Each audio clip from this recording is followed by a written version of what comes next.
record. So now everything I say will be in the little video, and you can watch it anytime you want. You can show it to your friends.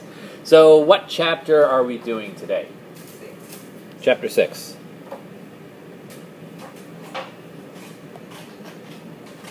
And chapter 6 is about what?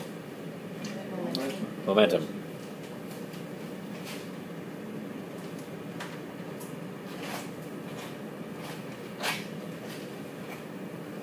So I'm going to write slower on this than I do on the board. Okay. So we know the concept intuitively. We know what momentum is. What has more momentum between these two choices? We'll go with... Do we all know Transformers? Optimus Prime. Or... I can't think of a small transformer. Maybe Oh, we'll go with Bumblebee. This is momentum with Michael Bay. Let's say they're riding down the highway. Which one has more momentum? Optimus Prime? You sure? Optimus Prime has more momentum. Why? Because he has more mass. Is there any way we can make Bumblebee's momentum equal to Optimus Prime's momentum? Increases velocity. This gives us what momentum actually is. Mathematically, what is it? P equals m times v. We need little arrows. What do the little arrows mean? Vectors, so they have magnitude and direction. Why is momentum, why do we give it a P? Why is momentum described with P?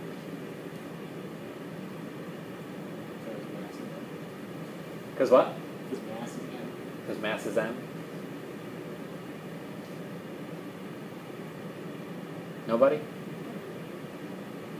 Somebody Google it. See if you can find the answer. While they're Googling, what are the units of momentum?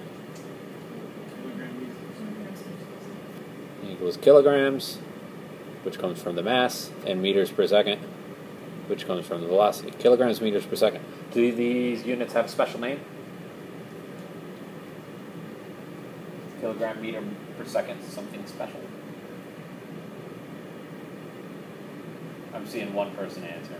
Anybody else? Special name?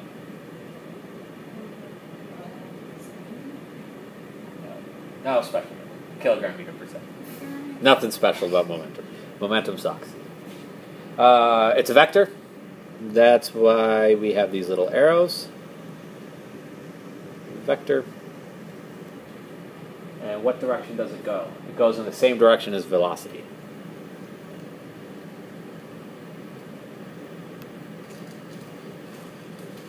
Direction as your v. Whatever direction you're going, that's what you get. Okay. Any questions about momentum so far? No? Moving on. What if we change our momentum? So we're going to change momentum. Delta P. What's that going to be equal to? Well, anything I do to one side, I have to do to the other side, right? So if P is equal to mv, then delta P has to be equal to delta m times delta v.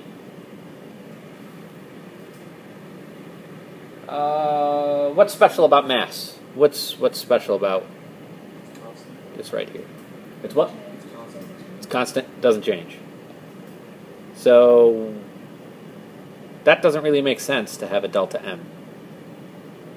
So we usually take our momentum, delta p, change in momentum is equal to m times delta v.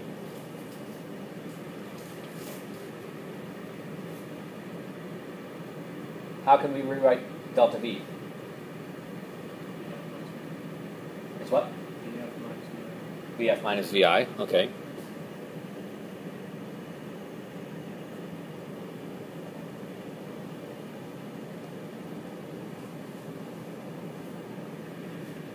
There's other things we can do. What else is delta v? What is velocity? What is a change in velocity?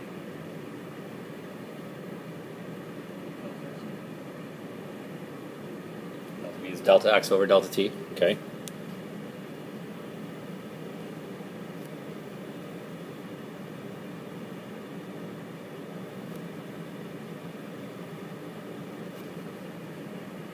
What other things have velocity involved?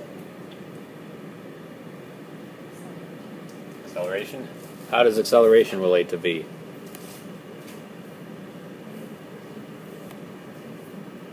A equals what? Delta v over delta t. Okay, so I'm going to play with this one. A equals delta v over delta t.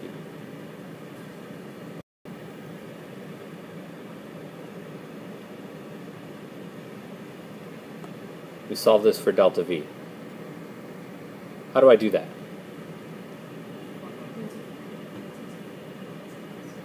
Multiply both sides by delta t.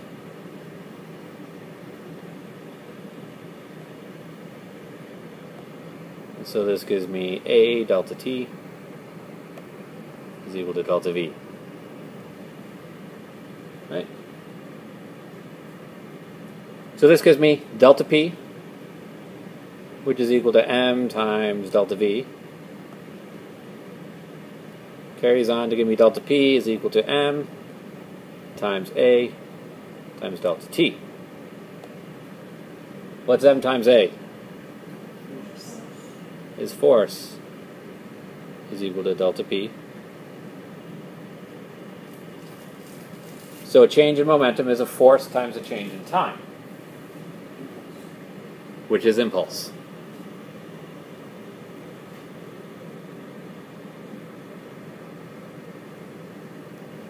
So it's not the same as impulse in the grocery store when you're in the snack aisle or you're at the checkout and you see candy is buy 3, get 1 free or something. Just start buying candy. Now it's a very specific definition. Change in P is F times change in T. So we can reorganize this even more into the calculus format. F is equal to delta P over delta T. Now, if you're doing formal math, there's a little bit of more formality to this, but we're doing physics math because this is a physics class. What is a delta equal to in math? Change in something. How do you describe a change in something in calculus? There's a word. Begins with a D.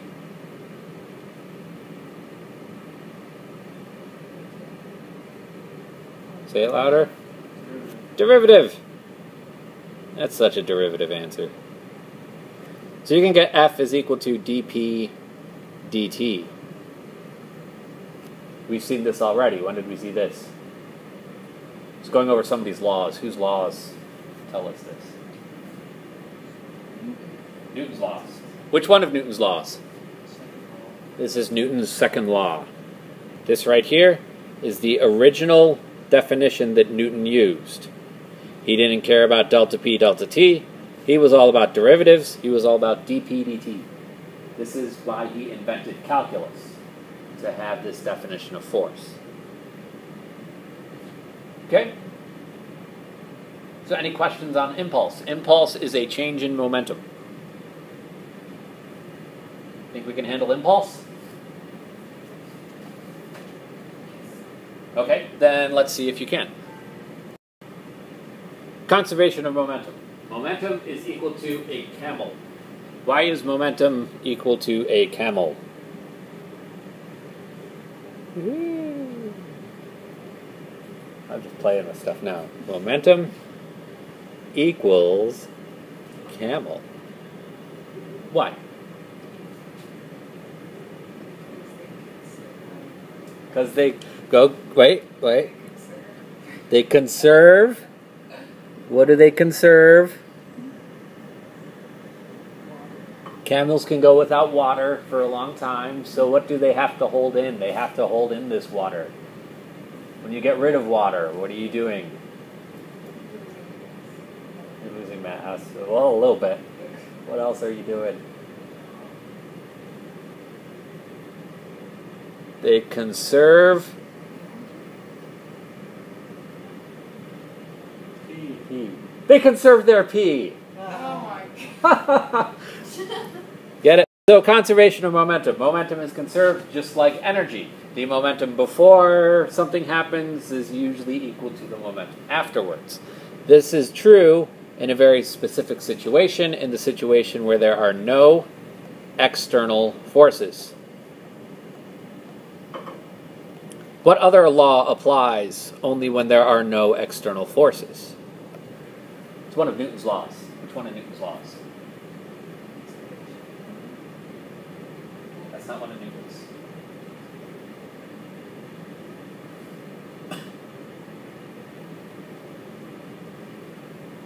Which one of Newton's laws? How many laws does Newton have? 4. What's his 4th law?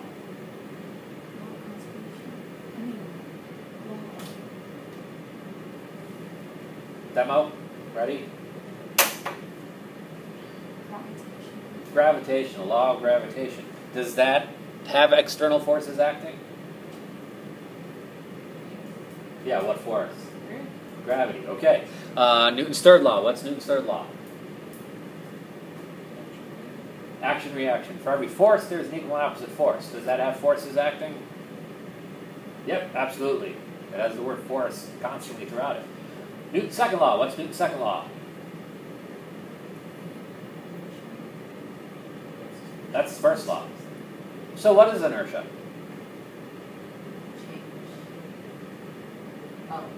Motion that excludes an object. A motion that's in object should stay in object. Motion that's should stay in. Well, that's a very convoluted definition, but I think you said the right thing. You're trying to say an object in motion stays in motion, and an object at rest stays at rest. Right? There's one. Oh, what? Unless acted on by an outside force. Unless acted on by an outside force. So which one depends on there being no external forces? Inertia, the 1st law. So we're familiar with this kind of concept. Or at least we are now. Hopefully. Because we're taking a test on this when? Wednesday. Okay, so let's conserve momentum. Let's say I have 2 objects colliding. I have object number 1 moving along and collides in with object number 2. Let's make object number 2 a different color. Let's go crazy. Object number 2. Woo! Object number 1 and 2. They smack into each other.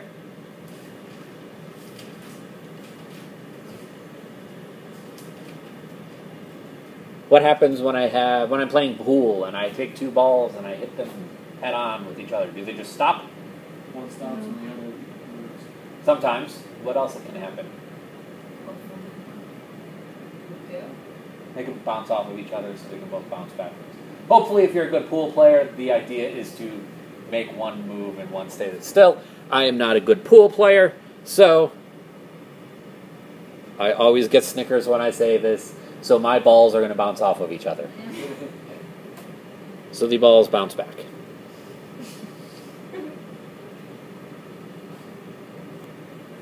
Notice which color I did not use. I did not use this color. Why did I not use this color? Oh, yeah, I'm very careful with such things. Okay, so you have... out of the way again. Balls collide.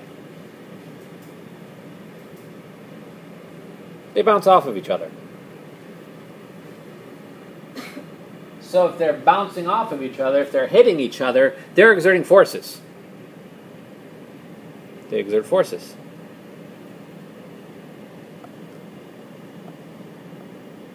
What law has to do with exerting forces? One object exerting a force on another object.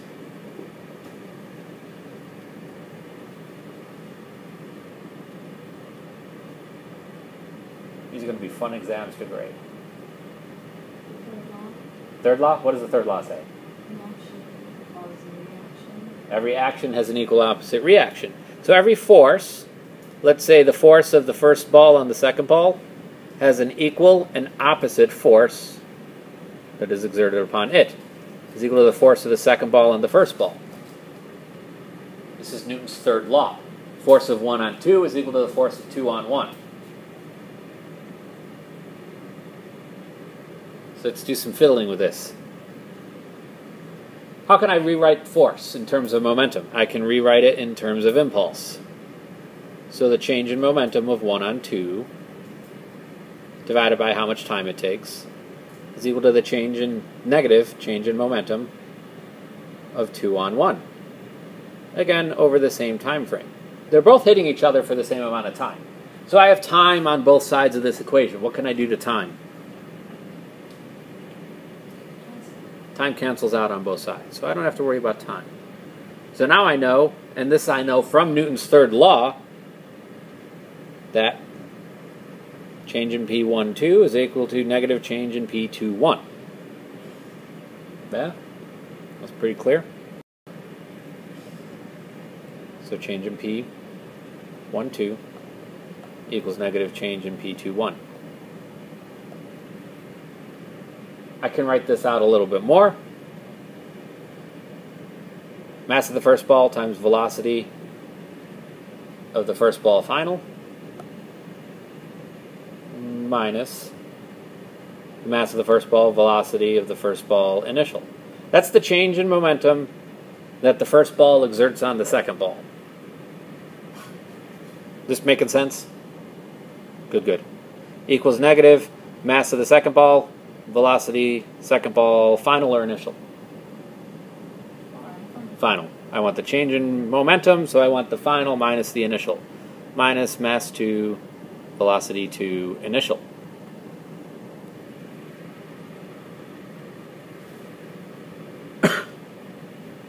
Who likes negatives? I don't like negatives. And I don't like parentheses. I want to get rid of these parentheses. So I'm going to just rewrite this. Mass 1, V1F, minus mass 1, V1I.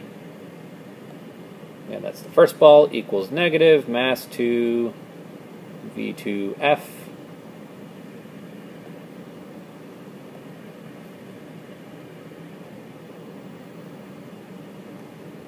plus mass 2, V2I. We see distributing the negative in, so the negative becomes a positive right here. This is all making perfect sense? Yes? Good, good. I don't like negatives, so I want to get rid of negatives, so I add anything that's negative to the opposite side. So I'm going to bring this guy over here, and I'm going to bring this guy over here. I'm going to end up with mass 1, V1F, plus mass 2, V2F is equal to mass 1, V1I, plus mass 2, V2I.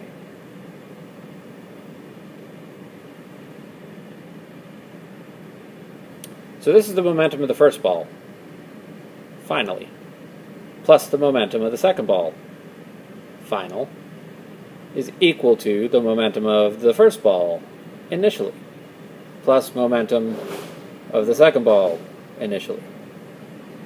Which leads us to momentum final is equal to momentum initial. Conservation of P.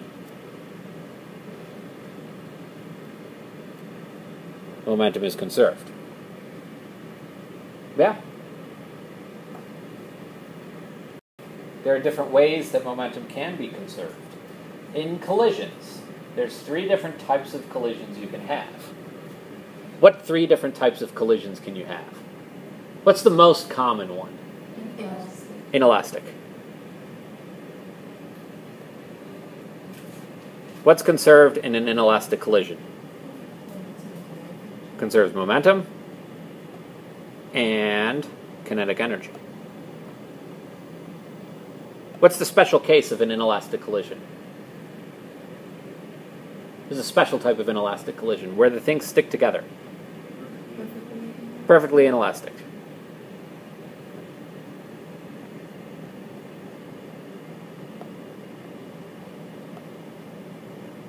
What's conserved in a perfectly inelastic collision?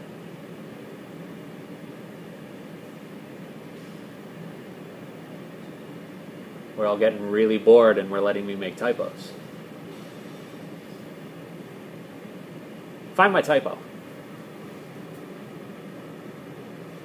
What's wrong up here?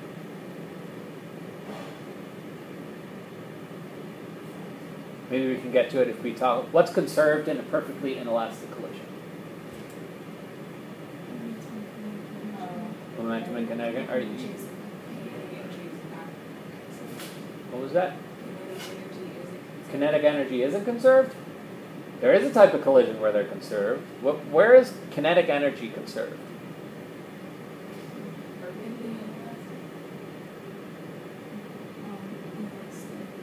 Elastic collision.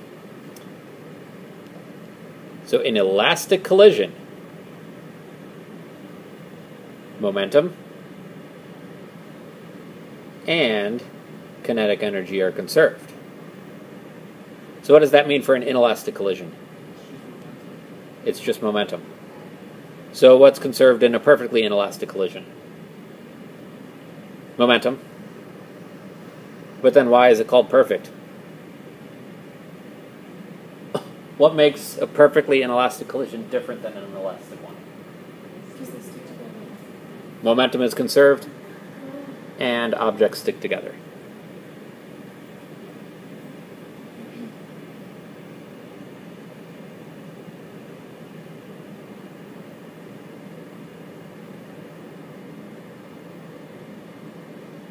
Okay.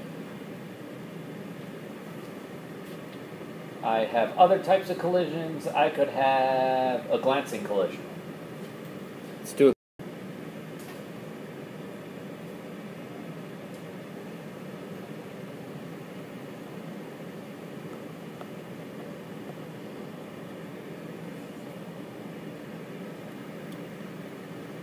Let's go before.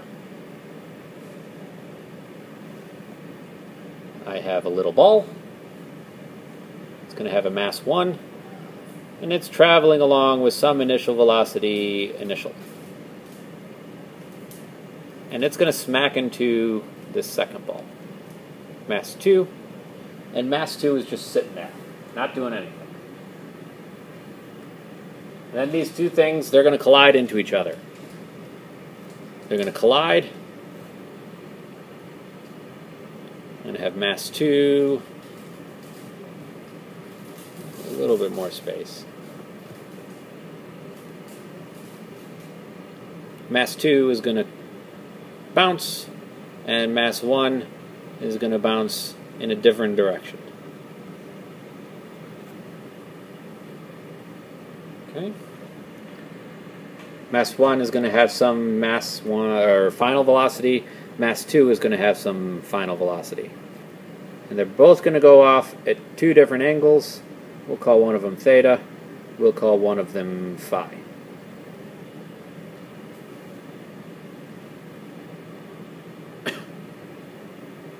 I'm going to tell you right away, this is an inelastic collision.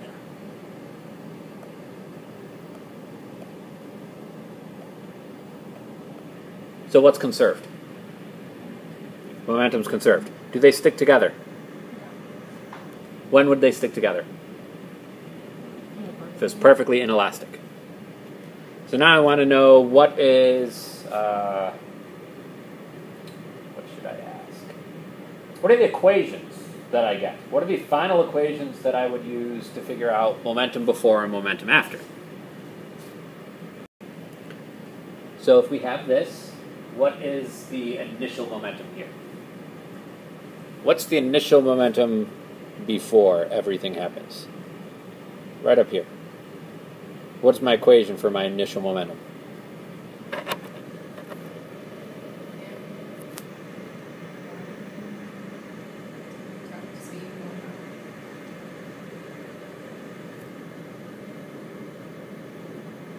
Anything else?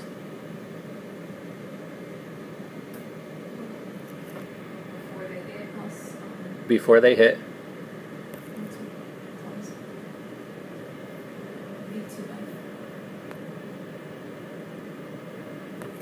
We only want things happening initially. What's the initial velocity of the second ball? 0. So what does this become? Cancels itself out. So this is all the initial momentum I have. M1 V1I. Okay. We're going to see something happens. Momentum is a vector, right? So it has magnitude and direction. If I look at what happens afterwards, I'm going off at some angle. I'm going off at two different angles in two different directions. My final momentum. I'm going to write something for the final momentum. P final. I'm going to say P final is M1 times V1F plus M2 times V2F. Is this right? Can I do this?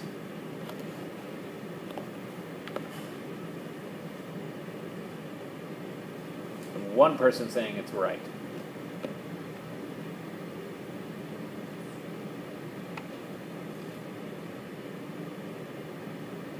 Two people saying it's right.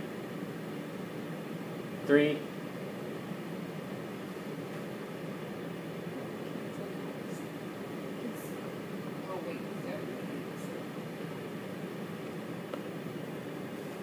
Remember, momentum is a vector.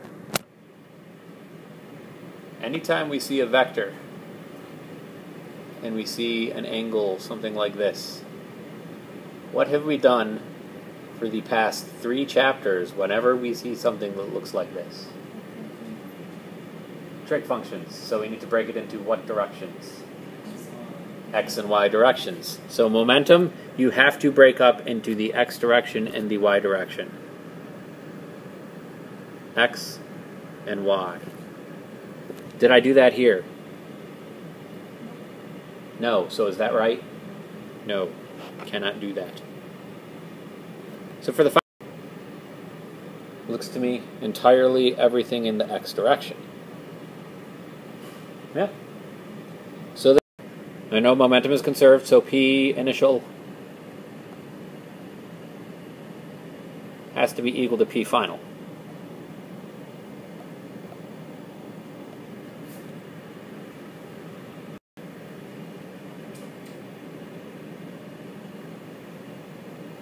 Everything I'm working with in the beginning.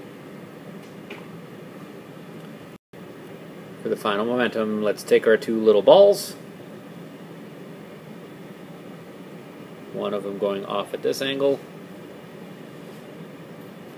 One of them going off at a different angle. Ball number 1, ball number 2. We have this little dotted line. And what's this angle here? There's theta. I believe this angle was phi. So I need to break them up into the X and the Y directions. Yeah. So this one has some little piece in the X direction and some little piece in the Y direction. Number 2 has some little piece in the X direction, some little piece in the Y direction.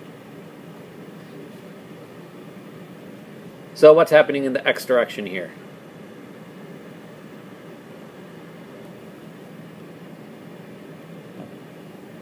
I have mass 1, I have mass 2, I have V1, I have V2.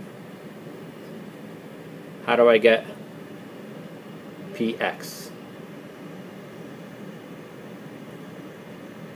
going to be mass 1 times velocity, the first one, final, in the X direction. What else? Do I need anything else to go with that? Plus what?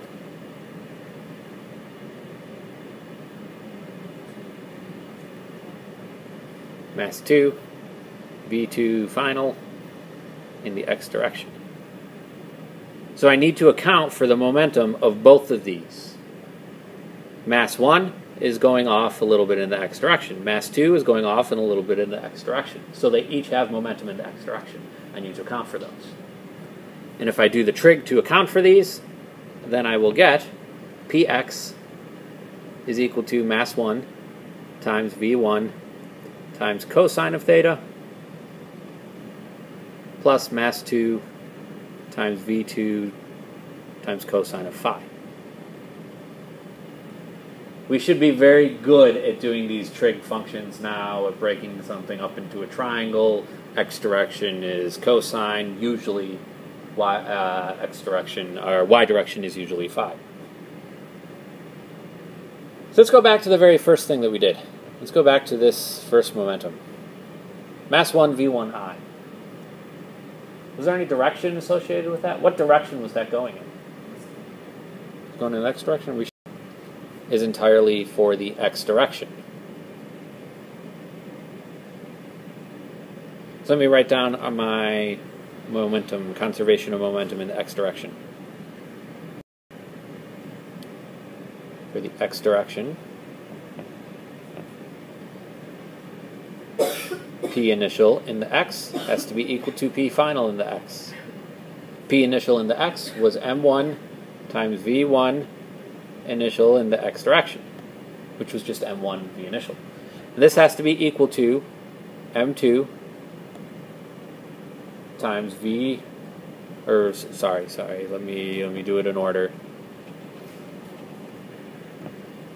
Is M1 V1 final times cosine of theta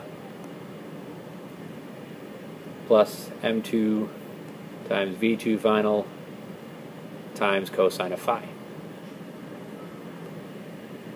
So this works for the x direction. What else do I need to do? Need to do the y direction. So let's do this for the y direction. What was the initial momentum of everything in the y direction? Was anything moving in the y direction initially? So P initial in the y has to be equal to 0. P final in the y direction. Let's do the first ball. Mass 1 times V1 final times sine of theta. I'm going to toss something in here. Minus mass 2 V2 final times sine of phi. I tossed in a minus. Why do I have a minus? Where do my balls go? Opposite directions. So if I redraw where the balls go, ball 1 is going up, ball 2 has a y piece that's going down. Opposite directions, I need to account for that. I do that with this negative sign. So this gives me, in the y direction, my final equation. P initial is equal to P final, so 0 equals M1 V1F sine theta minus M2 V2F sine of phi. So with momentum, we need to break things into the x and y directions.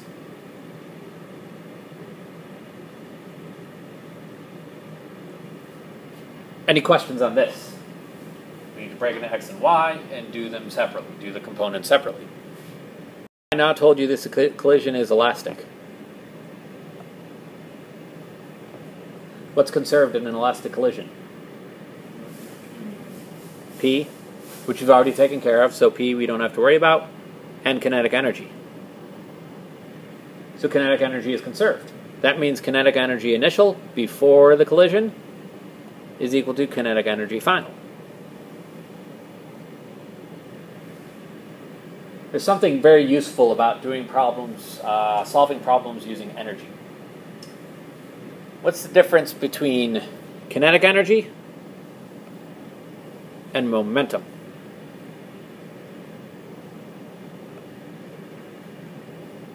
What's this? It's a little arrow. That means it's a vector. Do we have a little arrow up here? No. So kinetic energy is what? It's a scalar. Do scalars care about direction? Nope. So you can just write the equation out. You don't have to worry about x direction or y direction. You have kinetic energy initial, 1/2 mass 1 times velocity 1 initial squared. I don't care that it's entirely in the x direction. It doesn't matter. Is equal to 1/2 mass 1 times velocity 1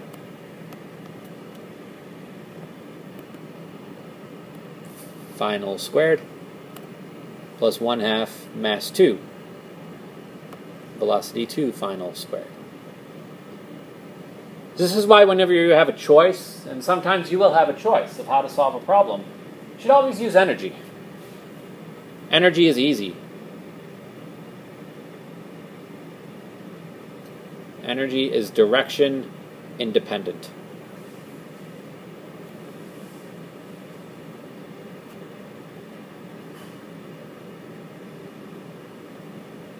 Okay. Any questions on that? No questions? Okay. So here we have our initial situation. We have our little gun, shoots our bullet towards the little pendulum. And I've set this level, the level of the gun, the initial level of the gun and the pendulum. I've said PE is equal to 0. What is PE? Potential energy. So I said the potential energy at this level is equal to 0. And then I take my bullet. I have a middle position right when this bullet smacks into this pendulum. It's moving at some velocity. And where is this pendulum going to go? It's going to swing and kind of arc up. So we're going to get some little arc. How does it arc? What's happening to it to make it arc? Something's giving it some force. What's giving it a force to let it move? The bullet. Okay? And this bullet becomes lodged inside of this pendulum. Okay? And it's going to swing up, and then the final situation, which we have right there, we can see it. We have our pendulum has swung up, and it has stopped. It's at some angle. And another thing to notice, potential energy is 0 right here. I'm now above that 0 potential, right? I have some kind of height. So let's kind of write in that height. Let's call it, I don't know, H for height. Makes sense. Okay, so I'm going to ask a couple questions about that. So here's my picture. Where is momentum conserved? I have to have something moving for it to have momentum. So initially, I have my bullet. My bullet is moving. I should do this on here. Initially, my bullet is moving. My bullet is moving with some velocity. Some velocity, I'm going to call it velocity of the bullet.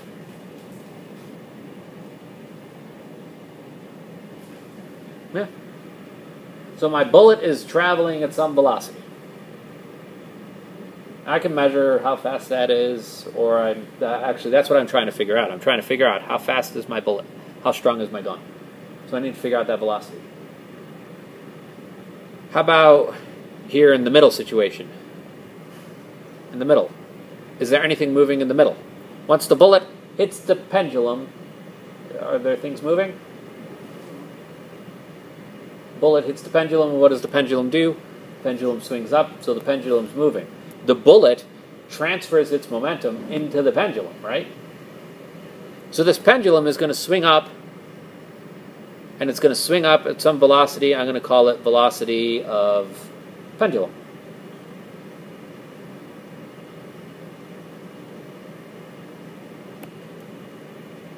Okay? So the momentum I have initially, P initial, is going to get turned into the momentum that I have in the middle. How about at the very end? After my bullet has swung up, my pendulum has swung up and reached this height and stopped. Do I have any momentum here? No. So some of that momentum was lost. Something happened. So we can't really use conservation of momentum here. So what I'm going to do is I'm going to ask you, how fast does the bullet leave the gun? So I'm going to know how powerful my gun is. Speed of bullet.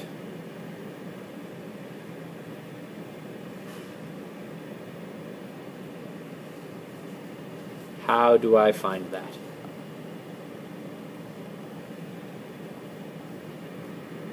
Well, what kind of concepts do you think I'll need to use? There's things that are conserved. What things are conserved? Energy.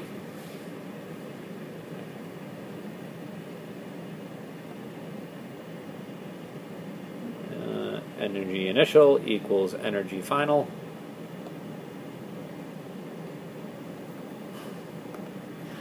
What else is conserved? Momentum. P initial is equal to P final. Now to get this to work right, we need to look at where momentum is actually conserved. Let's go back to our picture. Momentum initial at the beginning is equal to the momentum in the middle.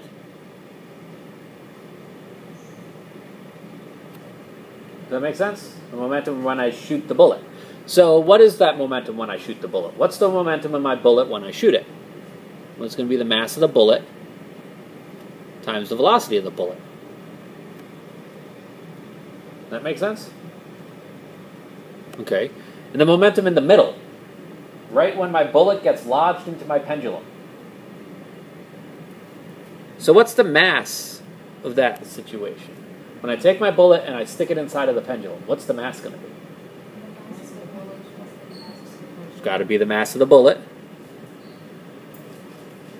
plus the mass of the pendulum. And how fast is that going?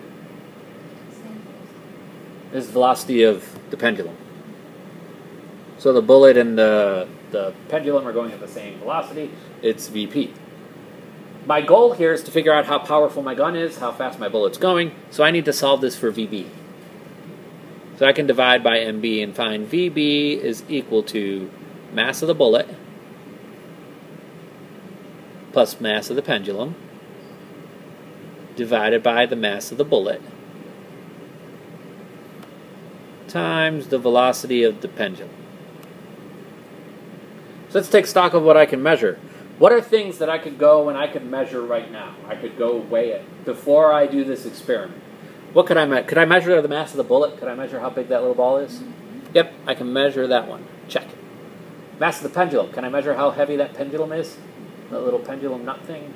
Yeah, I can measure the mass of the pendulum. I can still do the mass of the bullet. Velocity of the projectile. Can I measure the velocity of the projectile right now? Could I figure out what it is before I even do this experiment? No. So I need to find some way that I can find the velocity of the projectile.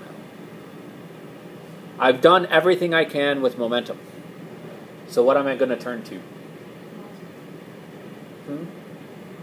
To find VP, what else can I use? Use energy. Energy initial is equal to energy final.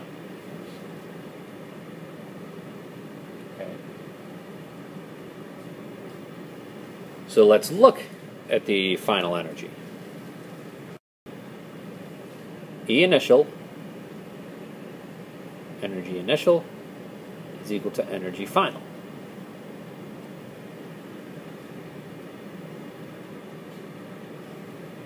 Let's look at energy final first.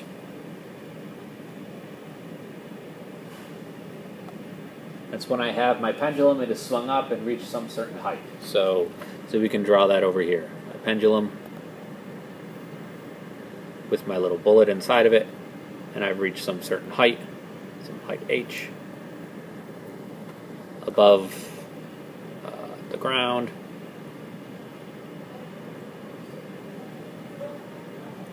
Okay. Familiar? So E final. What kinds of energy could I have? What are the two main types of energy? Kinetic energy final, and I could have some potential energy. What's the final kinetic energy? What's the kinetic energy of that pendulum right now?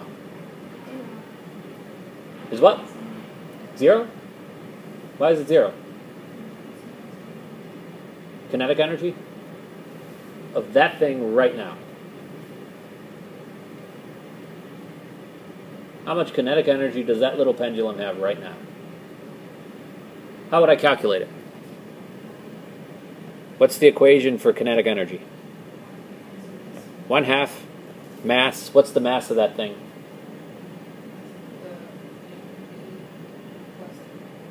Mass of the bullet plus mass of the pendulum Okay, times what? Velocity squared. Okay, we're talking right now. How fast is that thing going right now? 0, it's not moving. Right? So it has no kinetic energy, so we don't care about that. Plus potential energy. What potential energy does that thing have?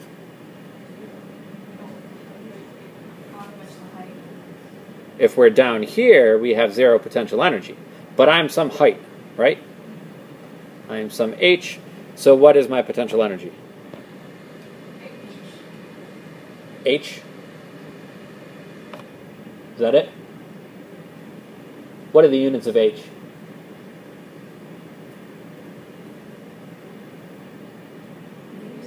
Meters. Are meters energy? No, so we're missing some stuff. M and G. Okay, so G, M times G times H is potential energy. So what M do I plug in? What's the mass here? Mass of the bullet?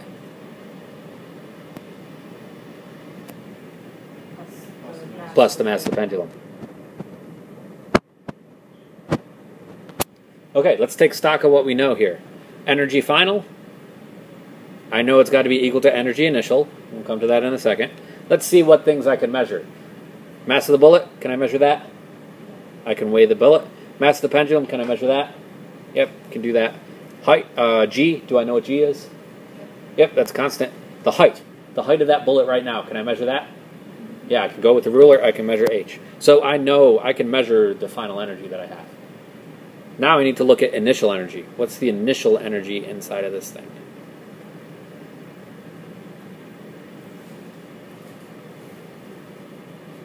Okay. Energy initially. Remember we had our little bullet, right? And here, initial, we're going to talk about once the bullet has actually lodged in to this little guy right here. And we've started swinging up. Right? So our initial in this case is really the energy in the middle.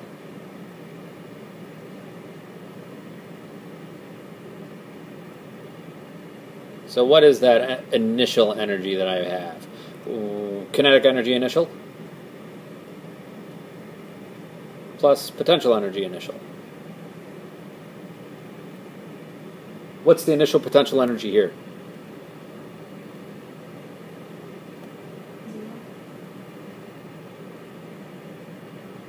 0. So we don't care about that. What's the initial kinetic energy? What's the equation for kinetic energy? 1/2 mass. What's the mass that I'm using here? mb plus mp. And what's the velocity? This velocity of this thing swinging up. What did I say it was? VP. Square. So now I have some initial energy is equal to final energy. EI equals EF. EI equals EF. So I'm taking all the kinetic energy that I have right there in the middle as soon as I hit the pendulum. 1/2 mass bullet plus mass pendulum times velocity of the pendulum squared is going to be equal to the final energy, the energy that I convert to potential, which is mass of the bullet plus mass of the pendulum times G times H.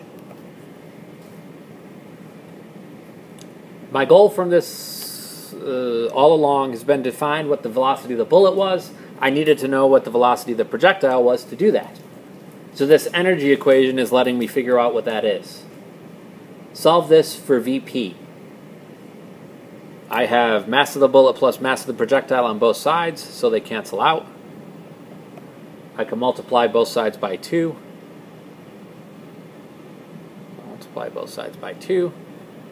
So my 2's will, my 1/2 will cancel with my 2. I have VP squared is equal to 2 times G times H. How do I get rid of F squared? take square root of both sides.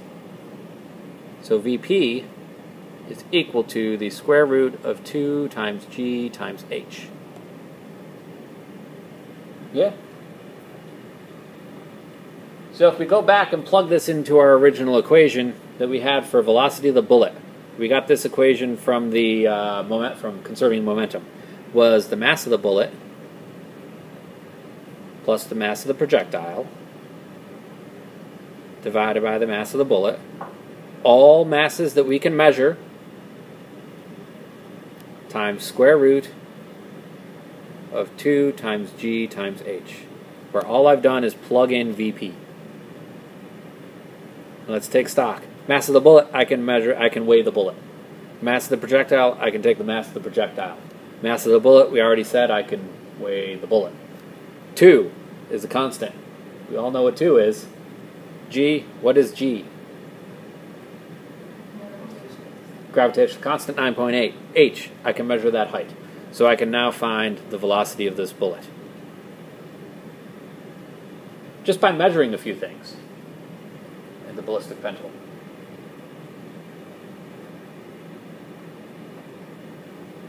Okay? Any questions on the ballistic pendulum? Nothing on the ballistic pendulum?